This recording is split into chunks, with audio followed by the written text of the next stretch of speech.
This is LukeMindPower. I am here with another amazing Kung Fu Warrior student. Her name is Maxi.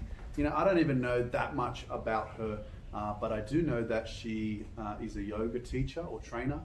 She's been in China for a while. She's from Germany. I don't know how old she is. And she's always seems to be really, really happy. That's what I've noticed. She's always smiling. So she's got a lot of positive energy. But how about you introduce yourself? Tell us a little bit about yourself and how old you are. All right. And why did you come to the Shaolin Temple? Hi, I'm Maxi. I'm 33 years old from Germany, and I came here just because I had a lot of time on my visa left.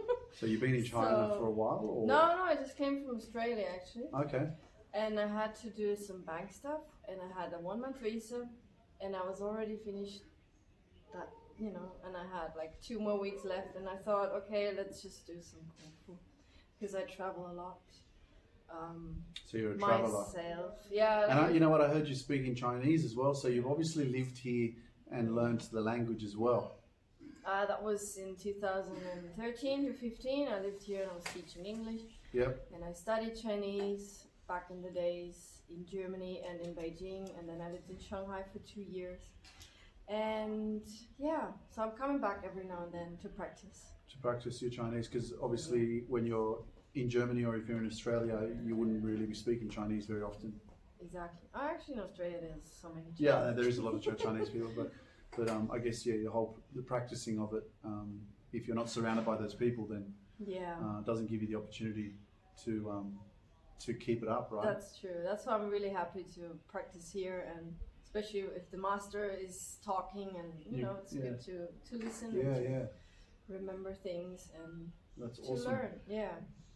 And mainly, I teach yoga. I found my passion in, teaching yoga, teach people to be mindful, to meditate, and that's what I'm trying to do now. So awesome. And you brought that here because yesterday, obviously we've been locked in this temple now for over a week, and you used a Sunday afternoon to get some of the students together, and you did a yoga class, which is pretty cool. Yeah. And I missed out because I was interviewing other people. But I'd love to be a part of it because I've never done yoga. I've heard people say that it's amazing and whatever. So definitely. I'll do it again. Yeah. How long until you leave? Saturday, 5 days. Oh, geez. So you're leaving quite soon. So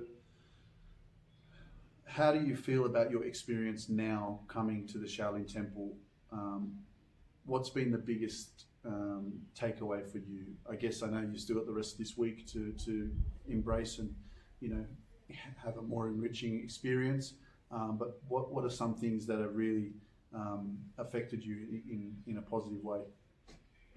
Oh, in a positive way, definitely. Or it could be a negative way, whatever. Just tell me a little bit about your experience here at the Shaolin Temple. Actually, it's mainly positive. Right? I didn't really experience any negative stuff. I mean, a few students, they already left. Yeah, I know. We're a little bit negative, so Yeah. I got this negative vibe, and I didn't really feel comfortable. But I'm trying to just accept it. But I feel really happy because I know it's only for 2 weeks, so it's a different story. If it was like 3 months or longer, then Exactly. you'd probably be in your head a little bit more like, oh man, I've got so much more time to go. I don't want to do it, this and that.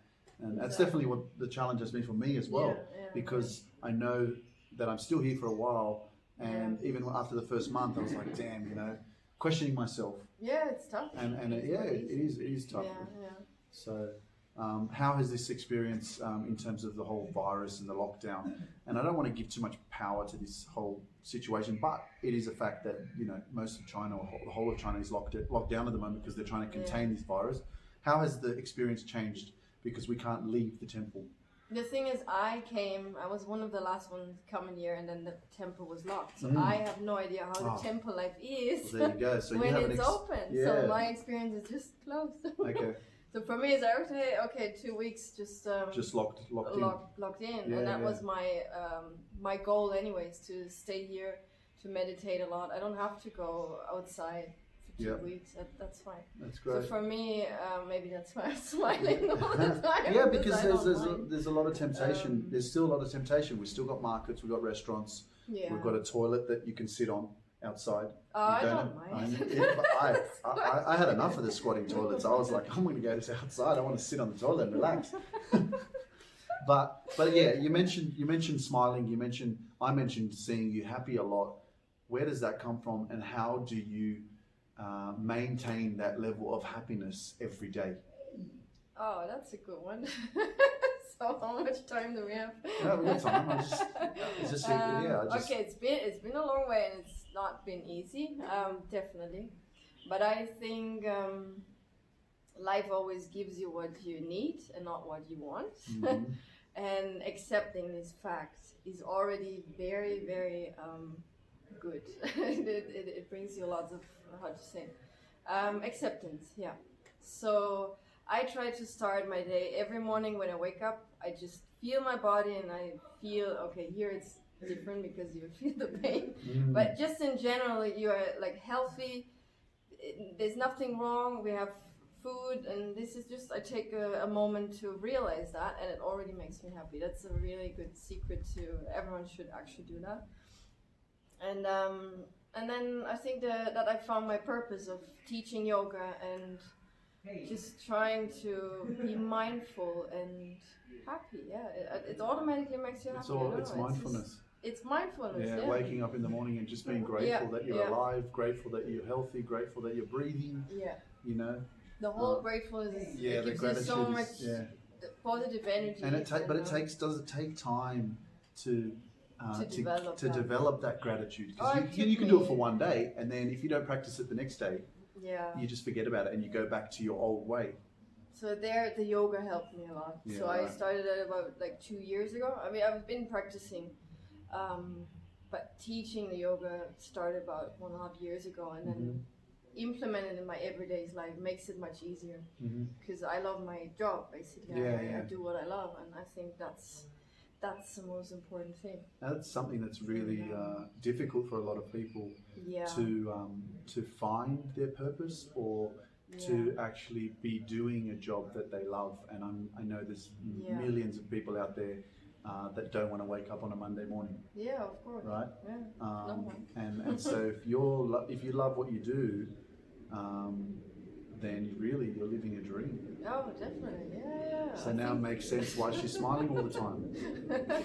So, but it's been a tough time. I'm sure you've got a big story, and I'm sure that there's a lot of different experiences that you've had to go through and challenges to get to this level of happiness. Oh. You know, and we can probably leave that for maybe a podcast interview where we can talk more about it. But finishing up, what are you most proud of? Most proud of in terms of where just here your life, or just in life? general, yeah. Oh, that's can be anything. But what are you most proud of? I'm most proud of that I found my purpose. I mean, it sounds big, but I think I really found, like, I want to bring yoga to the world, to the people, mindfulness, meditation, and that makes me happy.